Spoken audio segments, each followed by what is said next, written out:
Let's go through this step by step and make each part as clear as possible.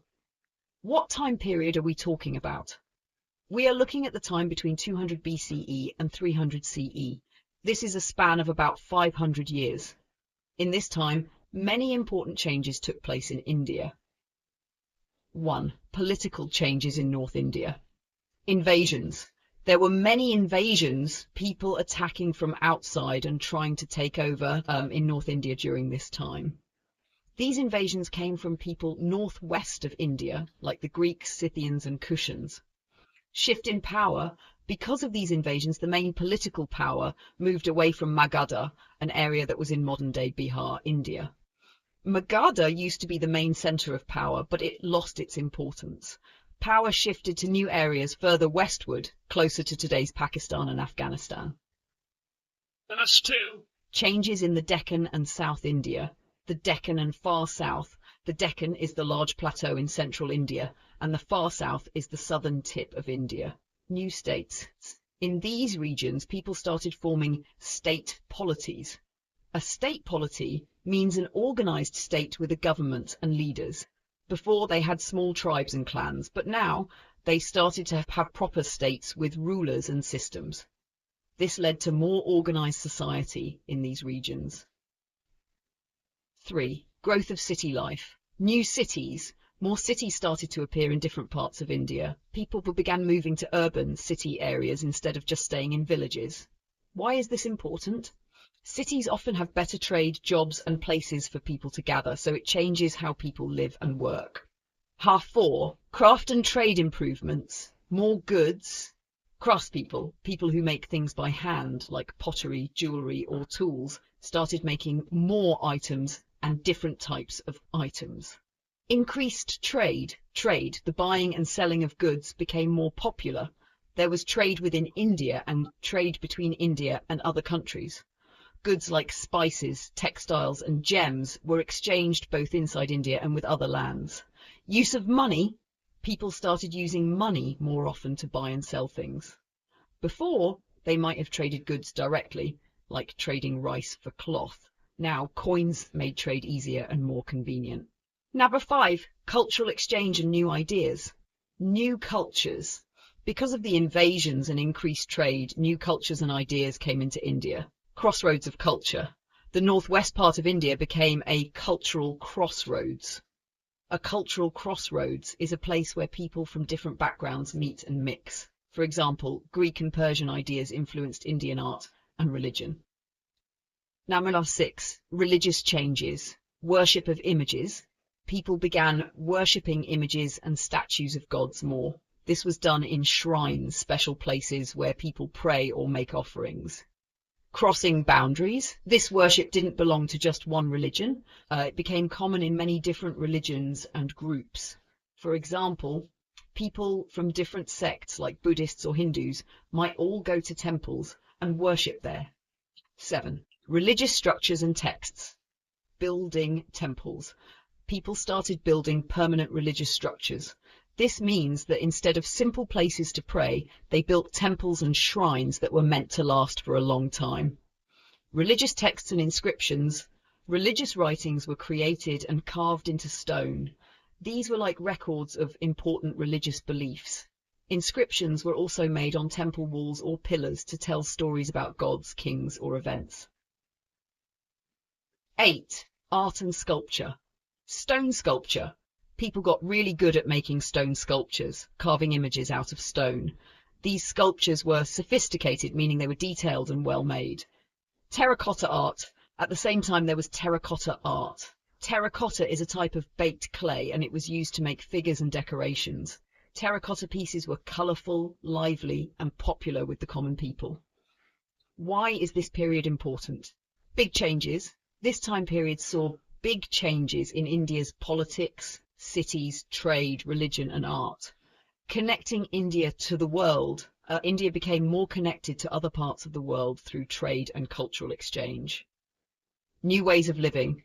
The growth of cities, use of money, new religious practices, and beautiful art changed the way people lived. Summary. Between 200 BCE and 300 CE, North India saw invasions and a shift in power. The Deccan and South began forming organized states. Cities grew, more goods were made, and trade flourished. Money was used more widely. New cultural ideas entered, especially in the northwest. Image worship and permanent temples became more common. Stone sculptures and terracotta art flourished.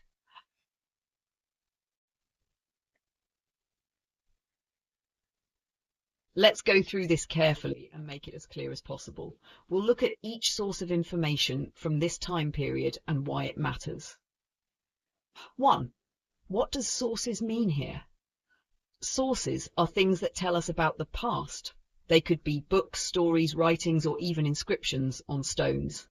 These sources give us clues about what life was like in India between 200 BCE and 300 CE. 2. The Jatakas are ancient stories. These stories talk about ordinary people, like traders, travelers, and villagers. They are often about the past lives of the Buddha, but also tell us a lot about everyday life during that time. For example, we might learn what people ate, wore, traded, or how they traveled. Imagine reading a story about a merchant traveling on a long journey to sell his goods. Through this story, we learn about the trade routes he used, what goods were valuable, and how people traveled. 3.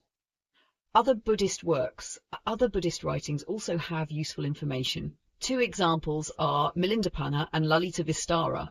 These are not history books, but they have small bits of historical information in them.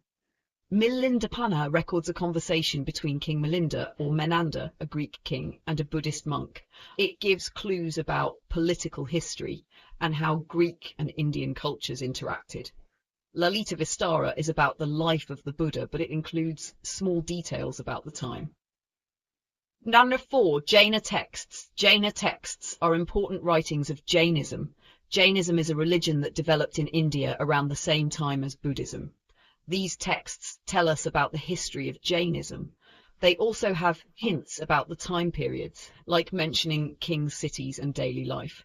Example, a Jaina text might mention a king who followed Jainism. From this, we learn that Jainism was becoming popular and that some rulers supported it. 5. The Puranas. Puranas are ancient Hindu religious texts. They have stories about gods, kings, and events. They also mention political history. This means they talk about who ruled where and when. However, sometimes the Puranas contradict each other, say different things about the same events. Example, one Purana might say King X ruled before King Y, while another says the opposite.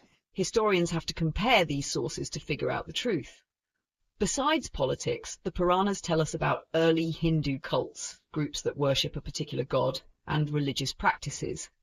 6. Epics. Mahabharata and Ramayana. The epics, like the Mahabharata and Ramayana, are also important.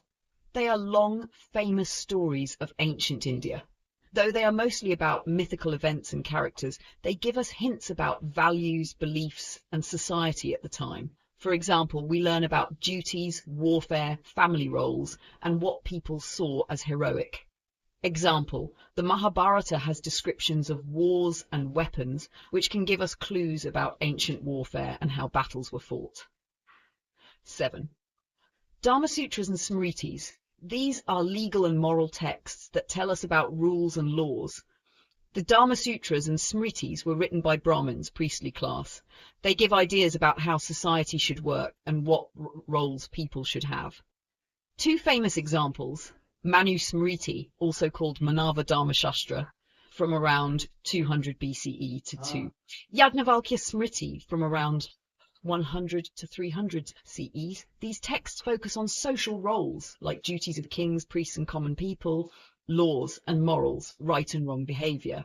Example, the Manu Smriti talks about the duties of a king to protect his people and punish wrongdoers, giving us a sense of justice and governance in ancient India. Why are these sources important? Each of these sources, whether Buddhist, Jaina, Hindu, or legal texts, gives us pieces of the puzzle. By studying them all, historians can put together a more complete picture of life in ancient India. These sources tell us about religion, trade, laws, daily life, and government from different perspectives. Summary of each source. 1. Jatakas, stories of ordinary people, traders, and travelers, giving clues about daily life. 2. Buddhist texts like Milindapanha, historical hints, especially about cultural interactions. 3. Jaina texts, history of Jainism and insights into kings and society. 4. Puranas, political history, early Hindu worship and religious practices. 5. Epics, values, warfare and social roles. 6. Dharma Sutras and Smritis like Manusmriti, rules, roles and moral guidance in society. Putting it all together. By using all these sources together, we get a rich understanding of what life was like in ancient India, from the way people traded, worshipped, ruled and lived every day.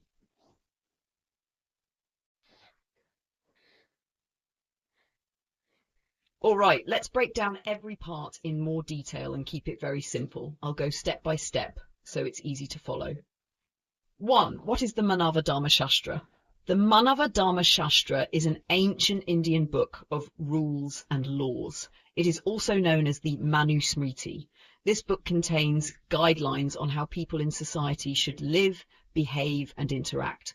Imagine it like a big rule book that explains how everyone should act and what their roles are. 2. Why is the Manava Dharma Shastra important? This book helps us understand how people lived in ancient India. It shows us what people thought was right and wrong back then. It also tells us about who had power in society and who didn't. Think of it as a window into the past, helping us see what life was like a long time ago. 3. Who studied this book? A modern scholar named Patrick Olivelle studied the Manava Dharma Shastra. He wanted to understand why the book was written and who it was meant to benefit. Patrick Olivelle was like a detective trying to figure out the purpose of this book. And 4. What did Olivelle find? Olivelle discovered several key things about the book. 1. When it was written, Olivelle thinks it was written in the 2nd or 3rd century CE, about 1,800 years ago. 2. Who wrote it? He believes it was written by a learned Brahmana, a member of the priest class, or a small group of Brahmanas. This author likely lived in North India. 3. Why it was written. According to Olivelle, the book was written to protect and increase the power of Brahmanas. It was meant to keep Brahmanas as important leaders in society. The text was also written to make sure that Brahmanas would have a strong partnership with kings. Let's go into more detail on these points. 5. What is a Brahmana? In ancient India, society was divided into different groups called castes. Brahmanas, or Brahmins, were at the top of this social order. They were priests and scholars and had a lot of respect and power. The rules in the Manava Dharma Shastra were made to keep Brahmanas at the top. Think of Brahmanas as leaders or people with a lot of influence in society, like teachers or scholars who are also respected by the rulers. 6. Why did the Brahmanas want this rule book? Brahmanas wanted to protect their position and privilege. They wanted rules that would make sure people respected them. This book helped them make sure they stayed powerful and respected. Imagine if teachers at school made a rule book that said, teachers should always be respected and followed by students. This would help teachers keep their high status in school. 7. The role of kings and Brahmanas. The Brahmanas also wanted to be allies with kings. They believed that if they and the kings worked together, they could control society better. The kings would help enforce the rules, and the Brahmanas would give religious guidance. So it was like a partnership where kings and Brahmanas helped each other stay powerful. 8. Who were the Shudras and Mlecchas? The Manava Dharma Shastra also mentioned groups that the Brahmanas saw as less privileged or outsiders. 1. Shudras. Shudras were usually workers or servants in society. They were seen as a lower caste and were expected to serve the upper castes. 2. Mlecchas. Mlecchas were people considered foreigners or outsiders. This could include people from other regions or those who didn't follow the same religion. These groups didn't have the same power or privileges as Brahmanas. The Manava Dharma Shastra made sure that Shudras and Mlecchas stayed in lower positions. 9. How did the text help maintain power? The book contained rules that told everyone how they should act. For example, it might say that Brahmanas should be respected and that Shudras should serve others. By having these rules written down, it made it harder for people to challenge the Brahmanas' authority. This rule book was a way for Brahmanas to control society and keep their power. 10. Why is Olivell's study important? By studying this book, Olivell showed us how ancient societies used rules to control people. He helped us see that the Manava Dharma Shastra was not just about religion, it was also about keeping a certain social order. This tells us a lot about power, privilege, and social structure in ancient India. Summary of key points. 1. The Manava Dharma Shastra is an ancient rule book. 2. It was written by Brahmanas to keep their high status. 3. It wanted to protect Brahmana power and form an alliance with kings. 4. Shudras and Mlecchas were treated as lower groups. 5. Patrick Olivell studied this book to understand how it shaped society. Final example. Imagine if a principal in a school created a rule book that said, teachers should be respected and obeyed by students. Top students get special treatment, while other students must follow stricter rules. This rule book would help teachers and top students keep their status.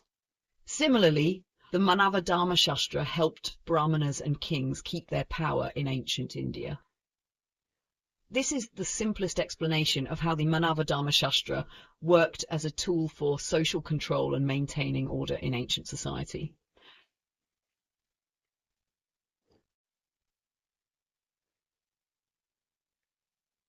All right, let's go through this carefully and simply. I'll explain each part in a way that's easy to understand. 1. Literature of this period. This was a time when people in ancient India started writing different kinds of books and stories. One important type of literature that began was Sanskrit drama, stories written in the Sanskrit language for acting on stage. Imagine it like the beginning of theatre or plays, where actors tell stories to entertain or teach people. 2. Who was Ashvaghosha? Ashvaghosha was a famous writer and poet during this time. He wrote the first known Sanskrit drama called Sariputra Prakarana. Think of Ashvaghosha as an early playwright or scriptwriter. He was creating a new kind of story, one that could be acted out by people in a play. 3. What was Sariputra Prakarana about? Sariputra Prakarana tells the story of two followers of Buddha named Maurya and Sariputra. The story shows how Buddha helped them change their lives and beliefs and become his followers.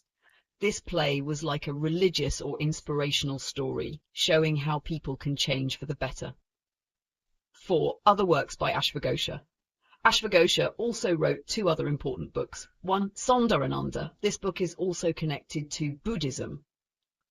It tells the story of Nanda, the Buddha's half-brother, and how he found peace and happiness through the Buddha's teachings. Imagine it like a story of self-discovery and finding inner peace. 2. Buddha Charita. This book is like a biography, a story of someone's life of the Buddha. It talks about important events in Buddha's life, his teachings, and his path to enlightenment. This book was a way for people to learn more about the Buddha and his journey. 5. What is a hagiography? The Buddha Charita is called a hagiography, which is a special kind of biography. A hagiography focuses on the holy or spiritual side of a person's life.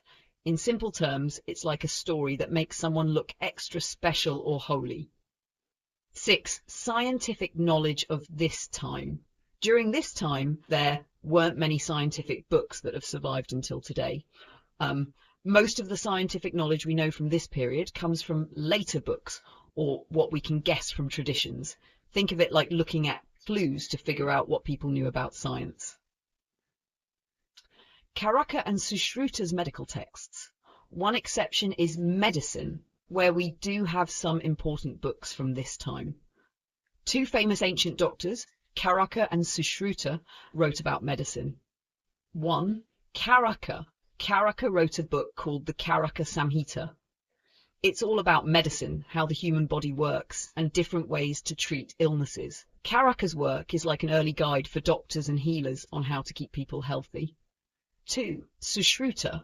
Sushruta wrote the Sushruta Samhita. His book talks about surgery and how to treat injuries. Sushruta's work is like a surgery manual, showing how to fix broken bones, perform surgeries, and treat wounds. 8. Other subjects of learning. Even though many scientific books haven't survived, we know that people were learning about 1. Astronomy. This is the study of stars, planets, and the sky. People would have studied how the sun, moon, and planets moved. Imagine ancient scientists looking up at the stars to understand how the universe works.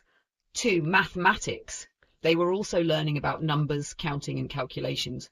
This could include basic math like addition, subtraction, and possibly early forms of more complex math.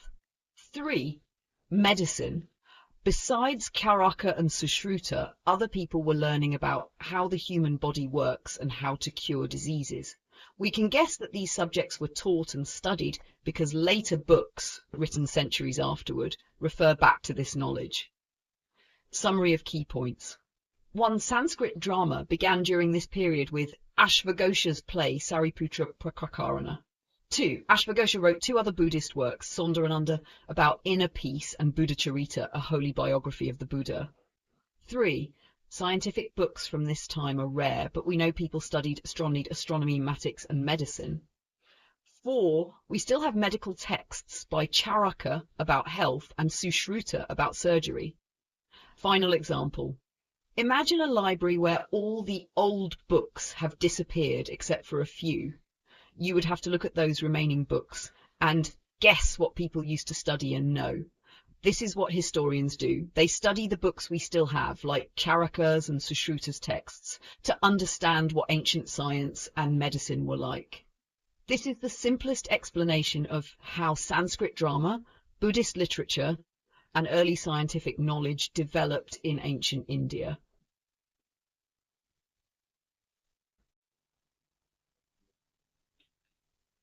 All right, let's dive deeper and keep everything as simple as possible. Sangam poetry, the basics. 1. What is Sangam poetry? Sangam poetry is a very old collection of Tamil poems. Think of it as one of the earliest collections of stories and poems written in the Tamil language. It gives us important clues about what life, love, nature, and society were like in ancient Tamil lands. Tamilakam. Why is it called Sangam poetry? 1. The meaning of Sangam. The word Sangam means something like a gathering or meeting. There is a tradition that there were 3 great gatherings, Sangams, of poets who came together to create and share their work. 2. Is it a real or mythical tradition? Historians are not sure if these gatherings actually happened. They might just be a story people tell to explain where these poems came from. Think of it like saying that a big poetry club created this literature, but we don't know if this club really existed or if it's just a story. What's inside Sangam literature? Sangam literature has 3 main parts. 1. Etutokai, 8 anthologies. This is a group of 8 collections of poems. Out of these 8, 6 collections are part of the Sangam literature. Each collection is like a book full of poems. 2. This is a collection of 10 long poems or songs. Out of these, 9 long poems are part of the Sangam literature. These are like epic or grand poems that tell long stories or describe emotions in a powerful way. Tolkappiyam, ancient Tamil grammar book. The Tolpiyam is a very old book about Tamil grammar and poetry rules. Only parts of the first 2 books in the Tolkappiyam are considered part of Sangam literature. Think of it as a guidebook on how to write Tamil poems properly. Types of poems in Sangam literature. The poems are split into 2 main types. 1. Akam, love poems. Akam poems talk about relationships. These poems show the emotions, feelings, and situations between lovers. They often use nature to represent feelings. For example, rainy seasons might show sadness and flowers might show happiness. Imagine Akam poems like romantic poems that describe love and nature together. 2. Puram, heroic poems. Puram poems are about bravery, wars, and heroic actions. They celebrate kings, soldiers, and their courage. These poems often talk about how warriors fought bravely or how kings ruled wisely. Think of Puram poems as battle stories or heroic tales about warriors and leaders. Who wrote these poems? The poets of Sangam poetry came from different backgrounds. Some poets were from noble or wealthy families, while others were simple folk like bards or drummers. This means Sangam literature includes voices from all kinds of people in ancient Tamil society, giving us a wide view of life back then. What can we learn from these poems? Sangam poems tell us about ancient Tamilakam, the Tamil region, between the 3rd century BCE and the 3rd century CE. They help us understand love and relationships, courage and heroism, nature and how people connected it to their feelings, everyday life, like how people lived, what they valued, and what made them happy or sad. Think of these poems as time capsules that show us the culture, feelings, and values of people from long ago in Tamil society. 1. Sangam poetry is ancient Tamil literature, the earliest Tamil poems we know. 2. It includes 3 collections: Etutokai, 6 anthologies of poems; Patupatupat, 9 long poems; parts of the Tolkappiyam, a grammar book. 3. The poems are about love, Akam, and heroism, Puram. 4. Poets from different social backgrounds wrote these poems. These poems give us a glimpse into ancient Tamil life and values. A simple example to understand Sangam poetry. Imagine you found an old diary filled with beautiful poems. Some pages have love letters talking about nature and emotions, while others tell stories of brave warriors and leaders. Sangam poetry is like that diary, giving us a mix of romantic feelings and heroic tales from the past. It's a window into the hearts and minds of people who lived thousands of years ago. This is Sangam poetry, giving us a rich, emotional and heroic picture of ancient Tamil life.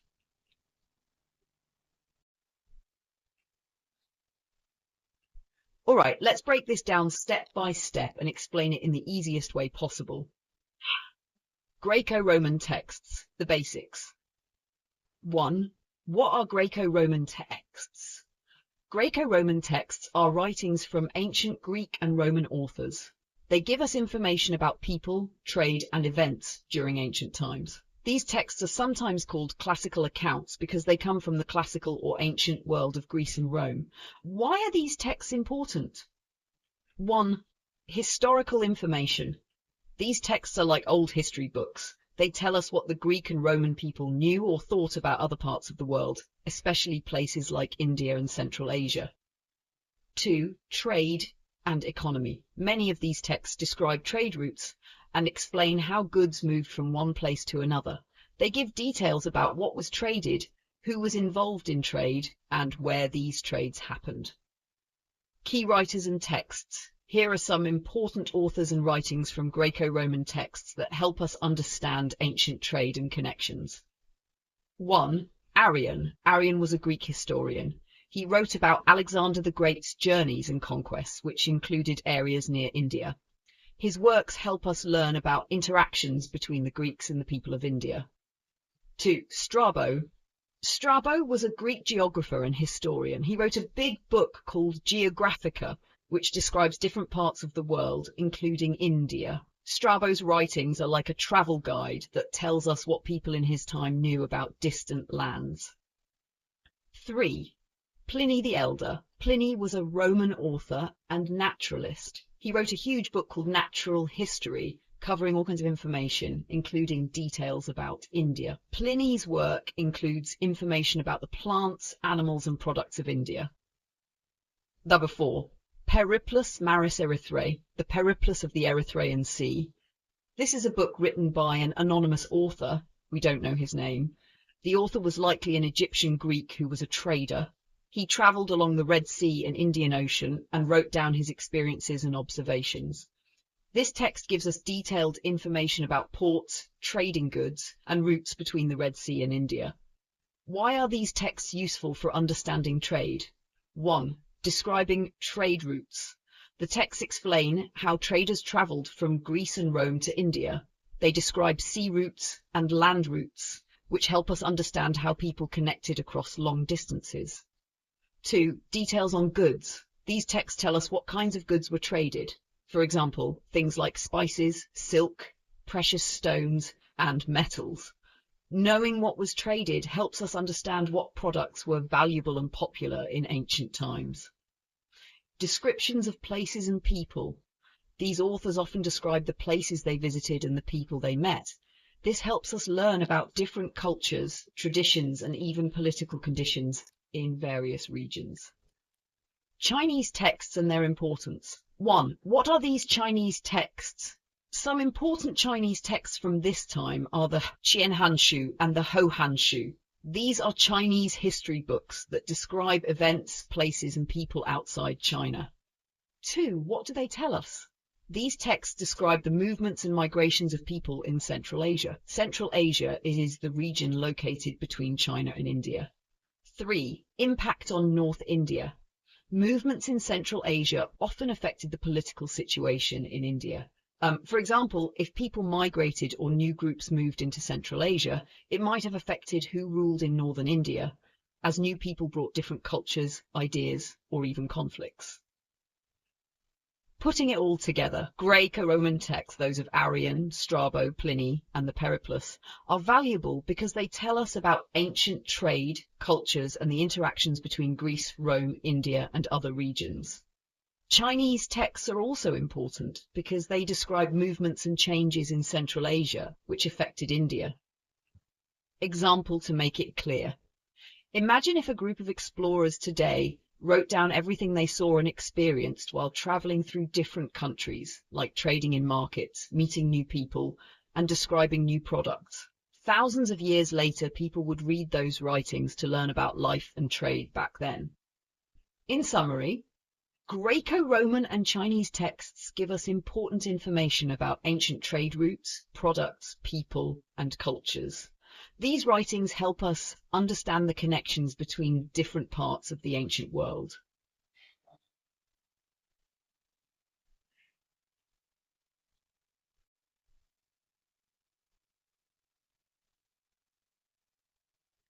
Let's go even deeper into each part and keep it very simple. Understanding archaeology. 1. What is archaeology? Archaeology is like being a detective of the past. Imagine digging into the ground to find things like old buildings, pots, tools, and coins left by people who lived long ago. By studying these things, we learn about their daily lives, their jobs, their beliefs, and their ways of living. What archaeology can show us. 1. Settlements. Settlements are places where groups of people, like families and communities, live together. There are different types of settlements. Rural settlements are smaller villages or farming areas. Urban settlements are larger, like cities, with more people and activities like trade and crafts. By studying these places, we understand how communities grew and changed. 2. Crafts. Crafts are things people make with their hands, like pottery, jewelry, or tools. Crafts can show us what skills people had and what materials were important in their culture. For example, finding a lot of pottery can mean that people needed many containers for food or other items. 3. Trade. Trade is when people buy, sell, or exchange goods. If we find items from other regions, it tells us that people traveled and traded with other places. For example, if we find Roman coins in an ancient Indian city, it shows there was contact between ancient Rome and India. Settlement patterns in ancient India. 1. Urban centres, cities in North India. In ancient North India, many cities began to grow during a time called the late NBPW and post-NBPW periods. NBPW stands for Northern Black Polished Ware, which is a type of fancy, shiny pottery found in this area. This period shows that people were building cities and living in larger communities. 2. City layout and fortifications. Many of these cities had walls around them, which means they were fortified. These walls protected people from enemies or wild animals. The cities were also planned, which means there was some organization. For example, they might have had streets in a grid, areas for markets, and public spaces. They used burnt bricks to build many structures. Burnt bricks are strong because they are baked, making them more durable than regular mud bricks. 3. Pottery and other finds. Pottery is very common in archaeological sites, and it tells us a lot. In these ancient cities, archaeologists found wheel-made pottery that was mostly red with designs. Some pottery had shapes like bowls, lids, and small bottles. Other artifacts. Coins tell us about trade and help date the city. Seals and terracotta figures show us about art and religious beliefs, as some figures might represent gods or animals. What is the Shunga Kushana period? 1. Shunga Kushana label. In archaeology, sometimes we name a period after important empires or rulers. The Shunga and Kushana were two empires in ancient India, so the artifacts from this time are labeled as Shunga Kushana. This means that the items or buildings from these layers of a site probably date back to the time when these empires ruled. Tash, southern India and the Deccan, the megalithic to urban transition.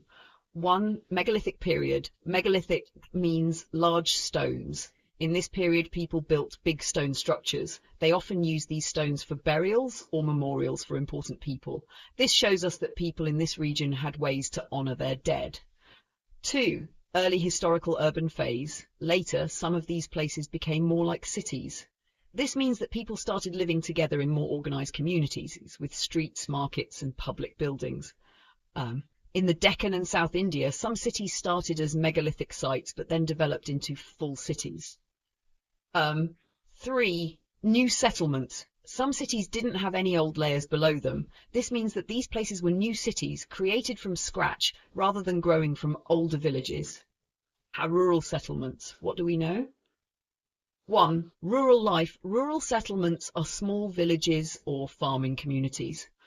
Archaeologists have found fewer artifacts from these places compared to cities, so we know less about them. These areas were important for growing food for both themselves and nearby cities. 2. Limited evidence. Because there are fewer remains from rural settlements, it's harder for archaeologists to get a full picture of life in the countryside. But we still find clues like pottery, simple tools, and sometimes evidence of farming. Material culture and religious beliefs. 1. Material culture. Material culture is everything that people used in their daily lives, like tools, pots, and buildings. Studying these items helps us understand their lifestyle, technology, and economy. 2. Religious practices and beliefs. Sometimes archaeology shows us more than just everyday life. For example, if we find statues of gods, temples, or special tombs, it shows that people believed in certain religious practices. These religious items help us understand what gods they worshipped, what ceremonies they did, and how they thought about life and death. Example. Imagine you're an archaeologist. Let's say you're an archaeologist and you find a city from ancient India. One you dig up, pieces of red pottery with designs, a few coins, a small statue of an animal. 2. What you learn. The pottery tells you this was likely a Shunga Kushana period city in North India. The coins help you date the city and might even show connections to other places they traded with. The statue might be religious, showing you a bit about their beliefs. This is how archaeology pieces together clues to tell a story of the past. Summary. Archaeology digs into ancient places to find things that help us understand how people In North India, ancient cities were fortified, planned, and had special pottery, coins, and seals. The Deccan and South India show a shift from megalithic, large stone sites to organized cities. Material culture shows us everyday life, while religious items reveal their beliefs. By carefully studying all these details, we understand more about the daily life, beliefs, and interactions of ancient people. Let's break this down to understand it simply and clearly. What are inscriptions? 1. Inscriptions are writings that are carved or written on hard surfaces like stones, walls, metal, or pillars. 2. They were used by ancient people to record important information because writing on stone lasts a very long time. 3.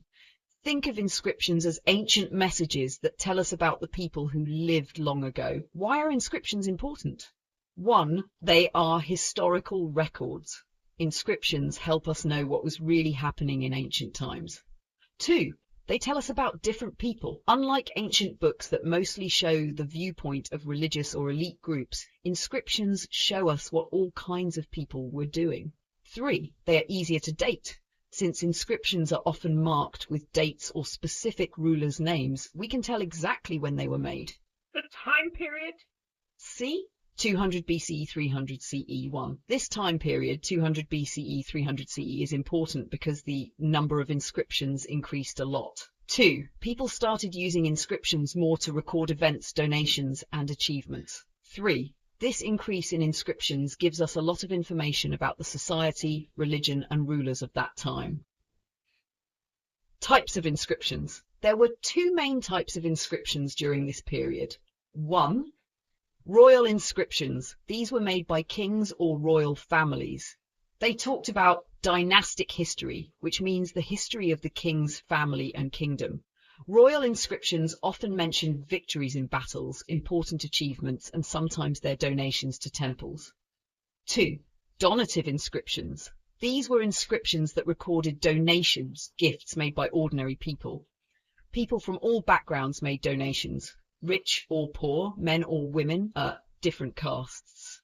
These inscriptions show us that ordinary people supported temples and religious places, not just kings or nobles. Inscriptions in different parts of India. 1. North India. Inscriptions here began to shift from the Prakrit language to Sanskrit. Prakrit was a common language, while Sanskrit was seen as a prestigious or high language. This change shows that Sanskrit was becoming more popular in royal and religious matters. 2. South India, earliest Tamil inscriptions appear in this period. These Tamil inscriptions are some of the oldest examples of written Tamil and give us valuable information about the southern kingdoms. What inscriptions tell us? 1. Actual practices. Inscriptions give a glimpse of what people were actually doing, rather than just what they believed. They tell us about real-life actions, like who was donating to temples or supporting the construction of religious buildings. 2. Social and religious life. Inscriptions show us that religious donations were common and were made by many different kinds of people. They provide details on the patronage of religious establishments, which means supporting temples or religious institutions by giving money or building materials. 3. Diverse backgrounds. Because so many different types of people made inscriptions, we learn about the lives of ordinary people as well as the elite.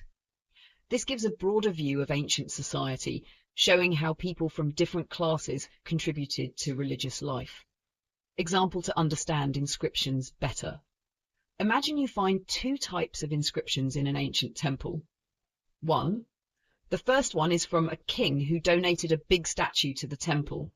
The inscription says, King Rama, the great ruler, donated this statue of the god Vishnu in the year 300. This tells us about King Rama, his belief in Vishnu, and his donation to the temple. 2. The second one is from a simple merchant who gave money to maintain the temple. Dev, a cloth merchant, donated 10 coins to help repair the temple roof. This tells us that even ordinary people like merchants cared about and supported their religious places. Summary. 1. Inscriptions are ancient writings on stone or metal, like ancient messages from the past. 2. From 200 BCE to 300 CE, inscriptions became more common across India, especially for recording royal achievements and donations to temples. 3. They tell us about real actions in society, unlike some ancient books that only describe beliefs. 4. Royal inscriptions talk about kings and kingdoms, while donative inscriptions show how ordinary people supported religion. 5. They help us understand the social history, how people from different backgrounds lived, worked, and practiced their religion. Inscriptions are like windows to ancient life, giving us a direct view of what people valued, who they worshipped, and how they organized their communities.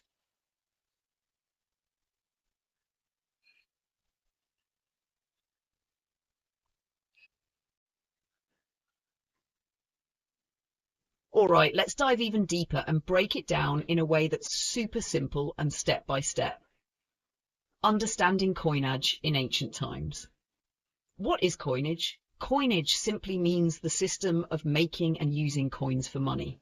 In ancient times, people didn't have paper money like we do today.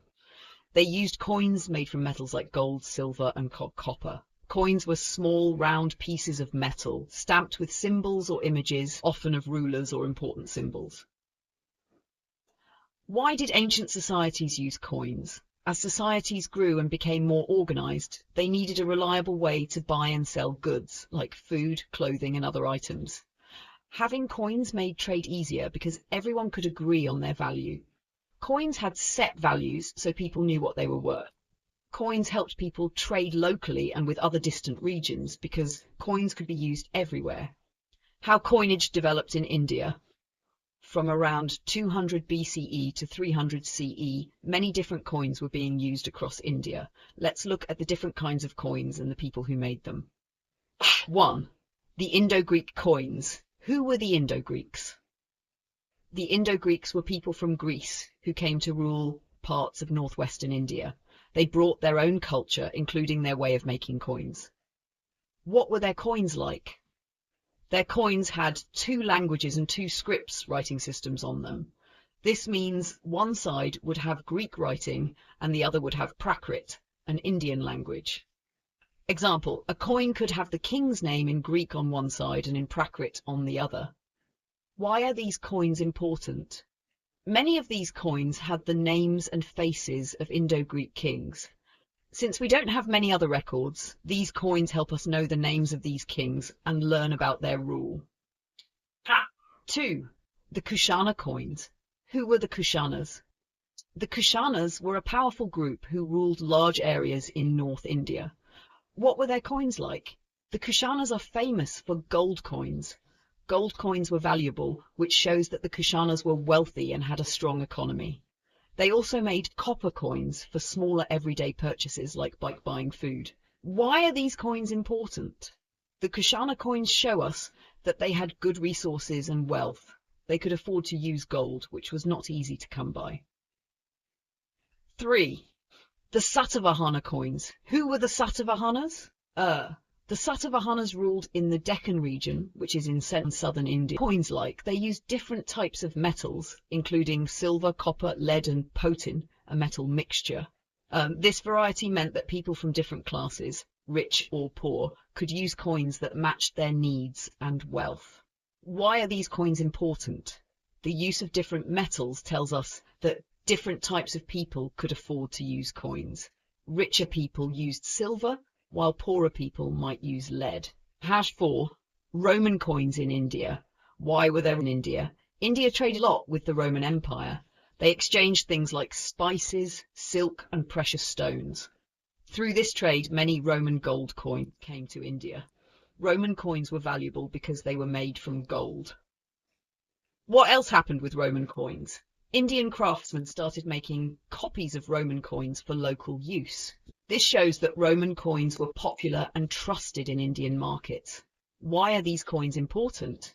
The presence of Roman coins tells us there was strong trade between India and Rome. It also shows that people in India valued Roman currency. Other unique coins in ancient India. 1.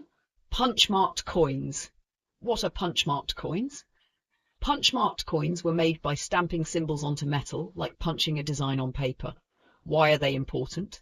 The symbols on these coins can sometimes tell us which king or dynasty made them. 2. Dynastic coins in South India. Who used these coins?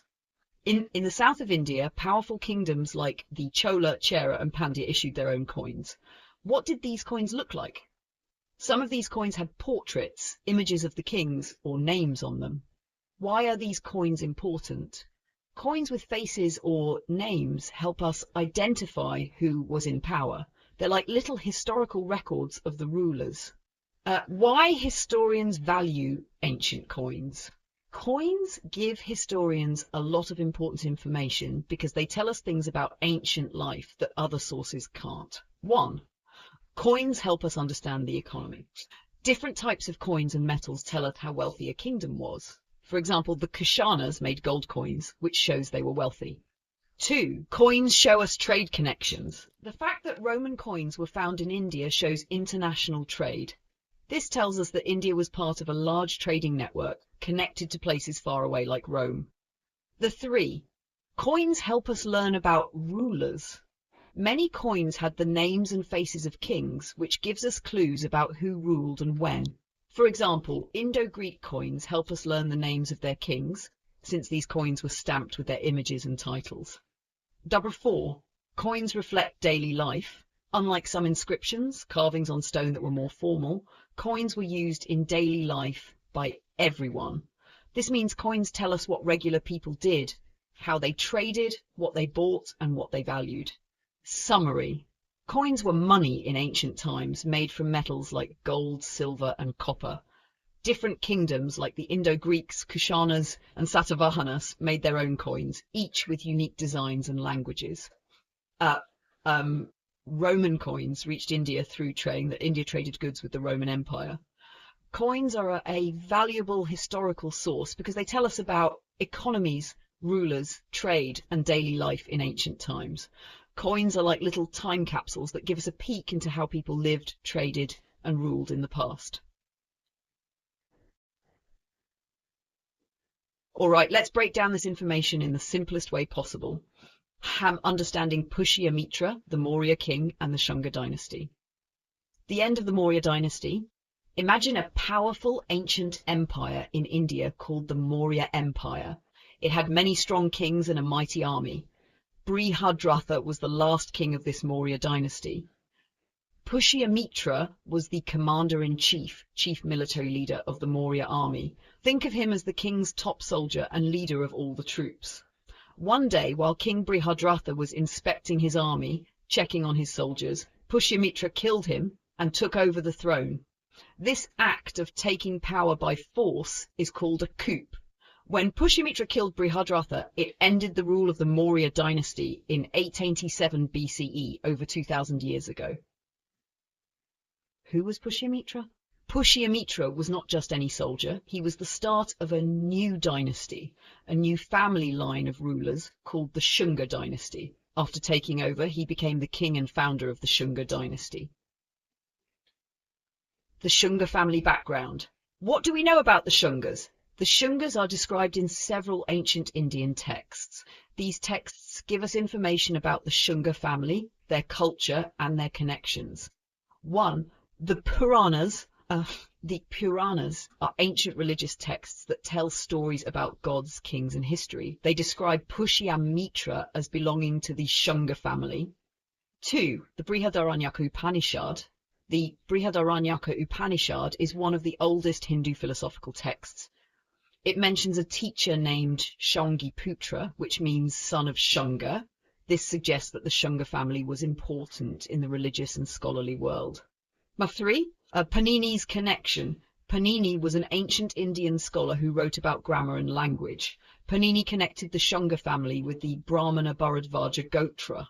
Gotra is like a family lineage or clan in Hindu society, showing they were Brahmanas, members of the priestly class.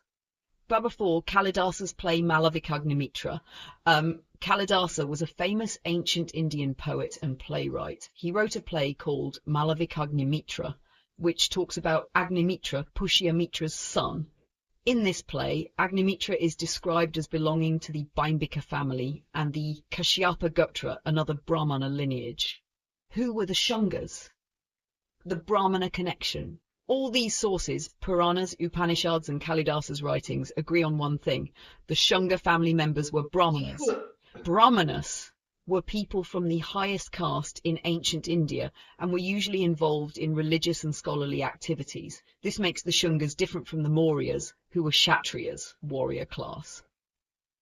Example for better understanding.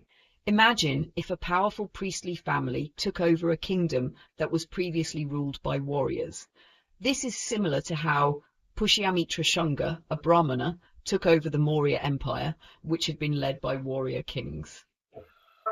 Why this information is important. This story tells us about a major change in leadership in ancient India. It shows us that Pushyamitra Shunga was a unique figure because he was a Brahmana who became a king, which was uncommon since most kings were warriors. We learn that the Shunga dynasty connected strongly to religious and scholarly traditions of Brahmanas, which influenced their rule and culture.